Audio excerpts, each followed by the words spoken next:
Why only Telugu Desam party? ఎందుకు Telugu Desam party? And మీకు మీ లైఫ్‌లో ఏం రిప్రజెంట్ చేస్తుంది తెలుగుదేశం పార్టీ మీకు? ఫస్ట్ కారణం ఏంటంటే చంద్రబాబు నాయుడు గారు. నేను చెప్పాను కదా, నేను పుట్టింది తెలుగుదేశంలోనే. మా తాత తెలుగుదేశం, మా నాయన తెలుగుదేశం. నేను అక్కడే పుట్టా.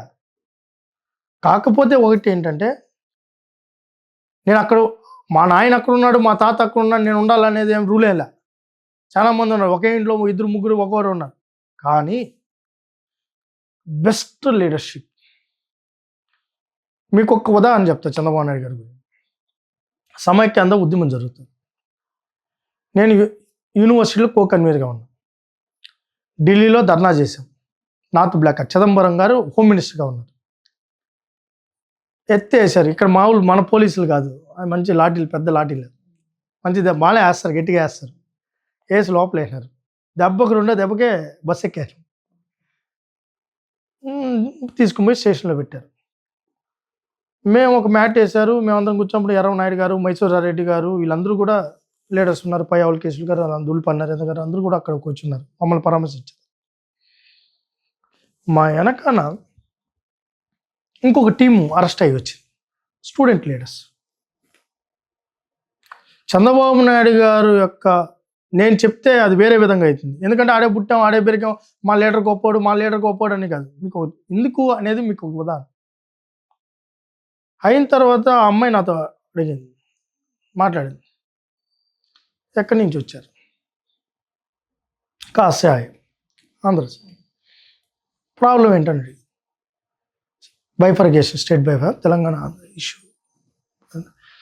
అయితే మేము ఉమ్మడి రాష్ట్రం కావాలని మేము ఫైట్ చేసాం as a student leader, SV university in Tirupati అని చెప్పి మేము చెప్తా ఉన్నాం. Which organisation? ఏ ఆర్గనైజేషన్? టీఎన్ఎస్ఎఫ్ అంటే వాళ్ళకి తెలియదు. వాళ్ళకి ABP, SFI, ASF, national students unions వాళ్ళకి ఐడియా ఉంది. ఆ అమ్మాయి కూడా ASF student leader, Delhi university, చాలా ఫెరోషియస్ లీడర్ కూడా అమ్మాయి. అయిన తర్వాత అమ్మాయి ఆర్గనైజేషన్ టీఎన్ఎస్ఎఫ్ అనింది, Telugunadu student federation updated TDP party. TDP party, Naidu saab very great leader, మీకు మంచి ఆపర్చునిటీ, అలాంటి లీడర్ దగ్గర పనిచేయడం అనేది. ఎక్కడో ఢిల్లీలో చదువుకుంటున్న ఒక స్టూడెంట్ లీడరు ఆ రోజు చంద్రబాబు నాయుడు గారి దగ్గర పనిచేయడం నీకు ఒక పెద్ద ఆపర్చునిటీ అని చెప్పడం అంటే చిన్న విషయం కాదు. Great leader, great administrator. ఒక నాయకుడు ఇలా ఉండాలి. ఇప్పుడు ఒక రాయిని తీసుకొని వచ్చి చెక్కితే ఒక శిల్పం ఎలా తయారవుతుందో, ఒక లీడర్ ఎలా ఉండాలని చెక్కితే చంద్రబాబు నాయుడు. ఆయన దగ్గర పనిచేయడం అనేది ఒక గ్రేట్ ఆపర్చునిటీ. అలాంటి నాయకత్వంలో నడుస్తున్న పార్టీ కాబట్టి మేము కూడా ఈరోజు ఇంత క్రమశిక్షణగా ఉన్నాం.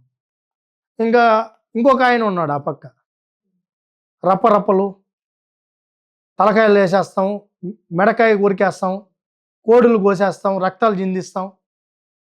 ఆయన మొన్న ఎప్పుడో చెప్పాడు, చంద్రబాబు నాయుడు గారు ఒక బూతు మాట్లాడితే మమ్మల్ని బెండి తీస్తాడు, ఆడబిడ్డల్ని తక్కువ చేసి మాట్లాడితే ఒప్పుకోరు. అది చంద్రబాబు నాయుడు గారైనా లోకేష్ గారు. ఆ పక్క వాళ్ళు చూడండి, స్త్రీలు ఎంత, తల్లుల్ని, సొంత చెల్లిని అసభ్యకరంగా దూషించి మీరు. అంటే నేనేమంటున్నానంటే, ఎందుకు మీ టీడీపీ, ఎందుకు ఆ నాయకత్వం ఉన్నప్పుడు మీరు సింపుల్ ఎగ్జాంపుల్ నేను చెప్తున్నాను. ఆయన లీడర్షిప్ ఎక్కడి వరకు వెళ్ళింది? ఒక స్టూడెంట్, ఏదో నేషనల్ పార్టీ లీడర్స్ పొగిడారు కదా, ఒక స్టూడెంట్ లీడర్ పొగిడారు. అట్ ఎ టైం ఇక్కడ చూడండి, ప్రాంతీయం ఇక్కడ లోకల్గా గల్లీలో వస్తే ఏం బా ఆయన అనేది మాటండి, రప్ప అన్నారు, నరుకుతా అన్నారు. ఏం తప్పే ఉంది దాంట్లో? సినిమాలు ఏమంది? అదే మా సార్ అంటే సస్పెండ్ చేయడం కాదు, మన జైల్లో వేస్తారు. భారతీరెడ్డి గారిని ఒక మాట అనిన దానికి ఒక కడుగట్టిన తెలుగుదేశం నాయకుడైనా కార్యకర్త అయినా జైల్లో వేశారు. దట్ ఈస్ చంద్రబాబు గారు. అది లీడర్షిప్. ఆ లీడర్షిప్లో మేము పనిచేస్తున్నాం. కాబట్టి దీనికంటే గొప్పది ఏముంది? సమాజ హితం కోరుకునే నాయకుడు, సమాజం భవిష్యత్తు భావితరాల గురించి ఆలోచించినాడు, శాంతి పద్ధతుల గురించి ఆలోచించినాడు. నా బిడ్డ ఎంత భద్రంగా ఉండాలో, ఈ రాష్ట్రంలో ఉన్న ప్రతి పౌరుడు అంత భద్రంగా ఉండాలని ఆలోచించే నాయకత్వంలో నేను పనిచేస్తున్నాను. అలాంటి నాయకత్వం కోరుకోవాలని కోరుకుంటాం.